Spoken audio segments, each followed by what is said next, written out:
Достор, келиңиздер, бул сабакта силер менен кайсы бир лайфхак менен бөлүшүп кетейин. Негизи көпчүлүк программчылар кайсы бир сайтты же болбосо элементтерди центрлегенден же болбосо ортого алып келгенден бир аз кыйналышат.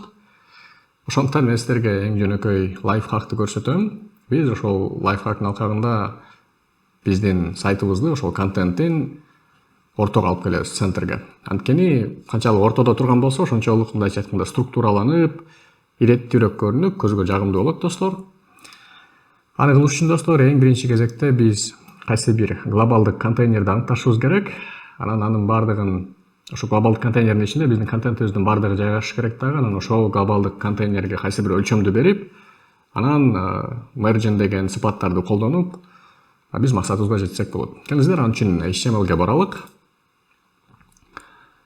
Келиңиздер, биз бул жактан паденин ичине кайсы бир контейнерди жасап өтөлүк.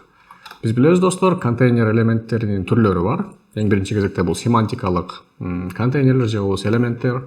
Бирок биздин учурда азыр биздин контейнер эч кандай семантикага, кайсы бир мааниге ээ болбогондуктан биз жөн гана div деп аталган контейнерди тандап алабыз дагы. Анан жабуучу тегин бул жактан вырезать кылып алып, футерден кийинки сапка коем дагы. Эгер сактай турган болсом, биздин баракча дагы деле ошол бойдон турат. Анан көрүңүздөр, мен сактагандан кийин биздин preacher деген плагинибиз биздин кодду туура кылып форматтап, тизмектеп койду. Кийинки кадам катары келиңиздер, достор, ушул div контейнерине ат берип өтөлүк. Класс атрибутунун жардамы менен. Келиңиздер, муну жөн гана контейнер деп атап коелук. Эми биз CSS-ке келебиз дагы. Келиңиздер, main header'дын үстүнө ушул класска кайрылалык.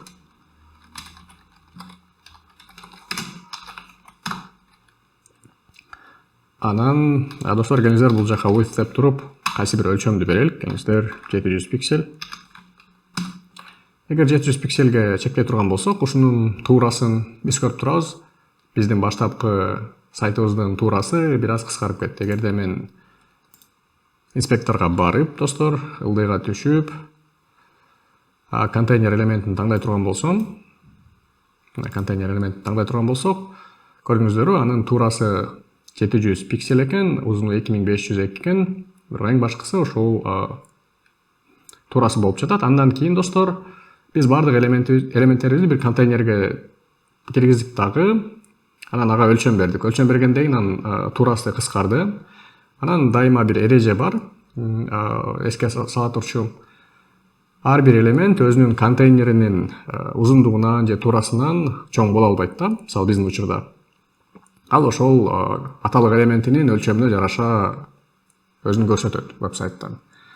Эми келиңиздер, достор, биз азыр төмөндөгү нерселерди жазуу менен сайтыбызды центрлеп алсак болот.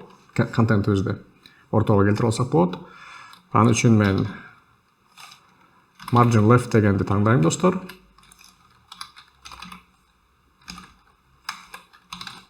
Margin left деген сыпатты жазам дагы, кош чекиттеп туруп, бул жака auto дегенди билдиребиз.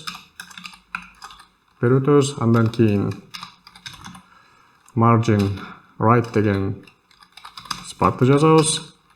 Ал жака, достор, кайрадан эле auto деген маанини беребиз. Эгерде сактай турган болсом, достор, көрдүңүздөрбү, биздин баракчабыз азыр ортодо центрленип көрсөтүлүп калды. Анан келиңиздер, инспекторго дагы эле кайрылып карай турган болсок, биз бул жакка эмне дедик ушул 24 жана 25 сапта? Margin'дин, башкача айтканда, элементтин ошол контейнердин сырткы боштугун жана ошол солдогу сырткы боштугун жана оңдогу сырткы боштугун автоматтык түрдө экөөнү бирдей аныктаа деп атабыз да. Ошондуктан көрдүңүздөрбү, эгерде мен ушунун бокс моделин карай турган болсом, margin азыр 144 деген пикселге барар экен, сол жактагысы. Оң жактагысы дагы дал ушундай мааниге экен, 144кө.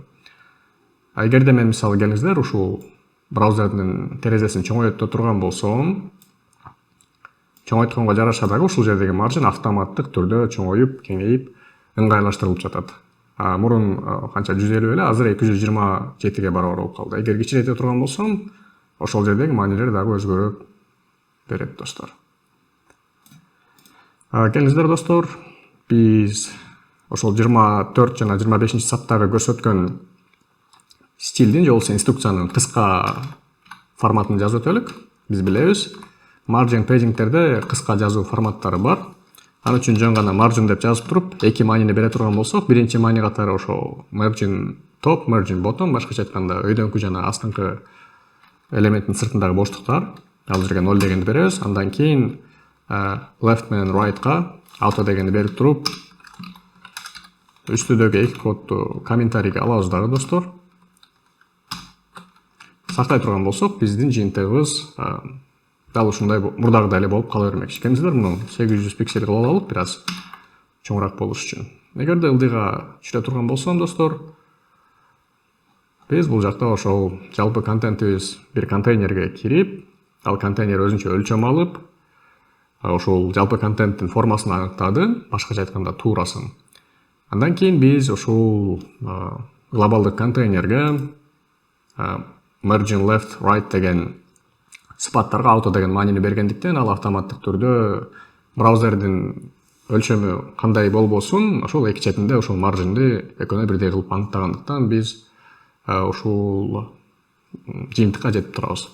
Албетте достор, бул кайсы бир контентти центрлөөнүн мындайча айтканда көп мүмкүнчүлүктөрдүн ичинен бирөө эле гана. Буюрса дагы балким кийин силерге дагы башка мүмкүнчүлүктөрдү көрсөтүп өтөбүз.